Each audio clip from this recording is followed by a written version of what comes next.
Díomh gach aontaithe, cuimhíonn anseo compórtach imime chistin. Agóir an seo seo be minic fécinn ar an spéir agóir ihe an trídeagú de mí deirefór. Is sé ihe an trídeagú ine an trídeagú a dáta spéisiúil, ach freisin is ihe an gilach nua atá ann. Ní beidh aon gilach san spéir le heiscint, ní beidh aon gilach a chur solas sa bhreis ar stoc san spéir. Beidh na gá planéidí is mó chuas lua golóir is tithe. Beidh Jupiter chuas beagnach Deireadh nóir téann an Grian sios ach beidh Jupiter anna íseal san spéir ag tasach an ihe. Níos Déanaí san ihe táid an seo ceathrú chuna de, beidh Jupiter agus Saturn go bra ard san spéir agus éisce le eiscint. Tá Jupiter a bhad níos gile ná Saturn agus páirte sin ná go bhfuil Jupiter bhad níos cóngrach dúin agus níos cóngrach go dtí an Grian ná Saturn. Tá Jupiter níos mó ná Saturn freisin, ach níl an méid den planéid an rud is tábhachtach nóair táimid ag fécinint ar cé có geal is ó bhfuil siad. Tá Saturn geal golóir, tá Jupiter an dara planéid is gile san spéir. Tá Venus planéid ó bhfuil níos lú i méid ná an domhan, tá Venus a bhad níos gile ná Saturn nó Jupiter sin í tar éis teach suas inis ar madan an ceathrú lá déag de mí deirefór. Beidh Venus an planéid is gile agus Jupiter an dara planéid is gile chuas less serious an réalt is gile, na tróracha chuas ag an am céine, dábhrí sin beidh tú ábal de comparádaí dhéanamh idir an réalt is gile agus na gá planéidí is gile. Beidh sé éis go leiscint go bhfuil na planéidí a bhad níos geal ná an réalt. Le Mars agus an Mercéir ag an am seo den mí táidir té fíor den Grian súla seo. So tá Mercéir beagnach ar an taobhile den Grian, tá Mars freisin beagnach ar an taobhile den Grian, tá an gilach isteach an sin beagnach os cór an Grian. Sin an fáil nach bhfuil mid ábalta iad a eiscint, beidh an gilach idir an Grian agus an domhan, beidh Mercéir agus Mars té fíor den Grian agus dábhrí sin ní beidh míad ábalta iad a eiscint in éacair. Tá sé go háirithe má tá tú ag dul amach faoi spéir daracha, má dhéanann tú plán go tain tú amach nóair bhfuil an gilach nua beidh níos lú solas san spéir. I gcónaí má tá tú ag fécinint ar an spéir san chathair beidh trúlú solas, beidh solas ón na ferganibh agus ón na cáranna agus na tithe agus gacrad eile. Má tá tú amach faoin tua, níl an solas sin ann ach d'éadach solas an gilach a bheith ann. Má fécinn tú chuas a dro bóthairna bó finne chuas an seo sé anna dachar é eiscint ar ihe nóair bhfuil an gilach lán, nóair bhfuil an gilach imethe tá sé bhad níos éasca é eiscint. Tá an anam bóthair na bó finne buinte le bóanna ach níl sé mar an céine le an sait buintetá ag an anam béarla orthú. Tágan an anam béarla ó banja ach tágan an gaeilge bóthair na bó finne, tágan sé níos díreach ó na ba iad féin. Ag fécinn trasna an seo I dro Jupiter, tá an planéid Uranus trasna an sin nó Uranus. Níl tú ábalta Uranus a eiscint le de súlana. Má tá telescóp nó déthúlaigh nó rud éigin súla sin agus, seans go bheith tú ábalta Uranus a eiscint an sin idir Jupiter agus na seachtar fóracha na Pleiades atá trasna an seo. Níl tú ábalta Uranus a eiscint cosúla sin mar spotta le de súla féin. Deir an cúpla daoine go bhfuil tú ábalta ach ní credum sin mé hain. Ag caint mé ar na seachtar fóracha, má tá tú amach faoin tua, faoi spéir daracha gan éon trúlú solas, tá seacht cín ann, seacht réalt ar a leid, seans go beidh tú ábalta 8 nó 10 a eiscint le de súla nud. Má fearimid isteach go gánaí níos cóngrach, beidh tú ábalta eiscint go bhfuil a bhad níos mó ná seacht trafóracha ann. Tá a bhad níos mó ná seacht réalt. Má fearimid isteach, tá thart ar mhíle réalt le heiscint isteach san cnúsach réalta seo. Is réalta anna ó go bhfuil ann a bhfuil fós ceangalta le chéile de bhar a tarrant. Gléimid na seacht trafóracha orthú in éon áit. Má tá tú san chathair ní beidh tú ábalta 8 dómh nó 7 dómh a eiscint. Tá míad chun an trúlú solas a chur thnáis inis, fearimid isteach go gánaí níos cóngrach.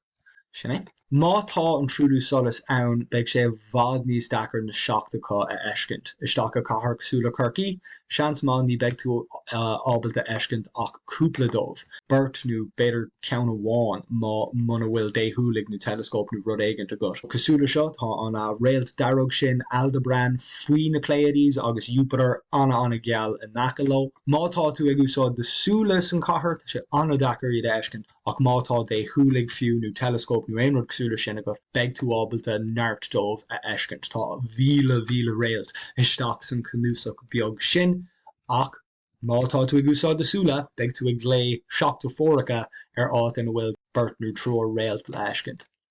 Sun show Deireadh Kermé Suas an Kenel YouTube show as Berla, Vimer kaint me leir no Railed Ween, agus no Railed Laka, no Raildacha.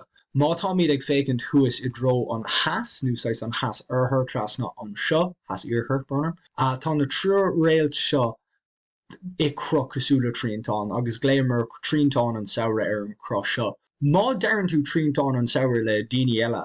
Tá aithne ag daoine trítán an saoire, ní leithne gachtain ach is anam sais in úsáid a bhfuil ann.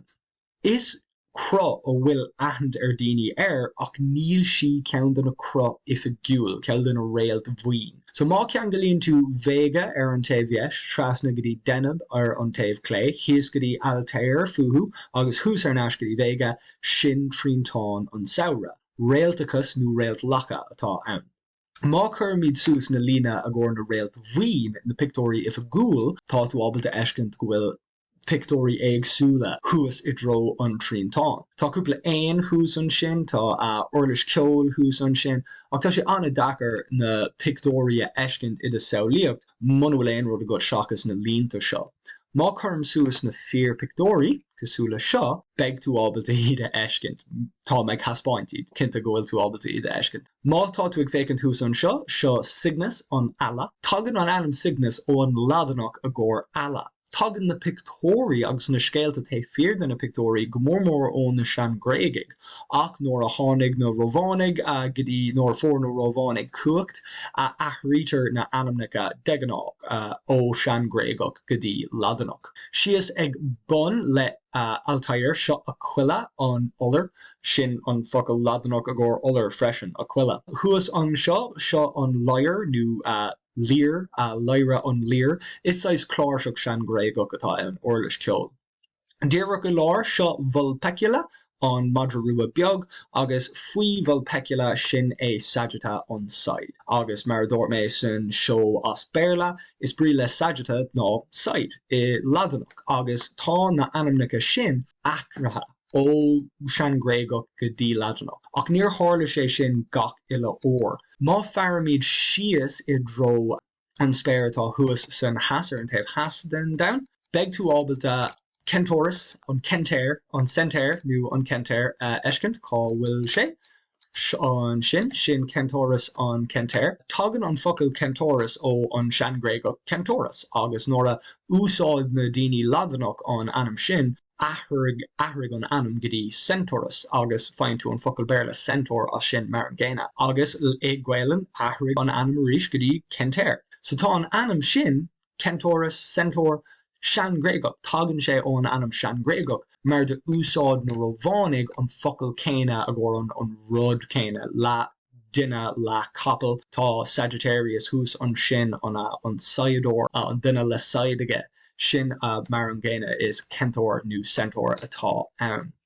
Má fearamíd trasna an seo, an áit ina bhfuil Saturn lucht, sin an áit ina bhfuil an umpróir isce, an iscador, Aquarius. Is an bríle an focail Aquarius ná an duine le isce, nó an duine ag umpur isce, an umpróir isce nó an iscador I ghaeilge. Sin an slís éisce chun na anamnatha a athhrú. Má tugann tú cara sprí leis an anam, tá tú ábalta é sin ó rá, seachas an anam ó an tanga agsúla úsáid. Mar an ggéine trasna an seo na gá éisc, is na gá éisc atá ann, an focail Ladanach Pisces, I bríle sin ná níos mó ná éisc amháin, éiscanna, agus deirmíad na gá éisc as ghaeilge Déanaí freisin. Tá na ábhar sin chúsán le eiscinnta go níl mór an ama gcuin chun fécint an trítán an saoire ag an am siod an bliain, tá trítán an saoire ag an macht ón spéir go luas títhe mar níl míad san saoire ach irid inis.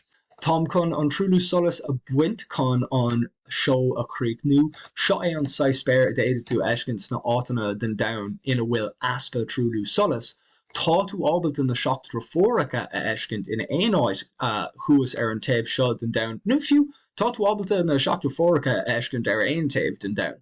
Beg tú ábalta iad a eiscint le asúla nod, ach seans má ní beg tú ábalta ach ceann amháin nó beirt a eiscint.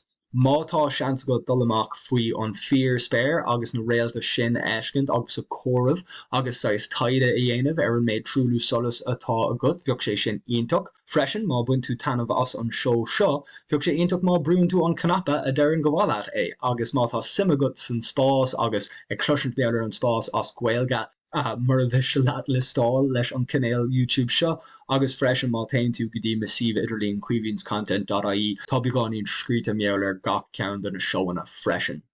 Go dtí an céad ó eile is dóm go cílig mé sibh an sin.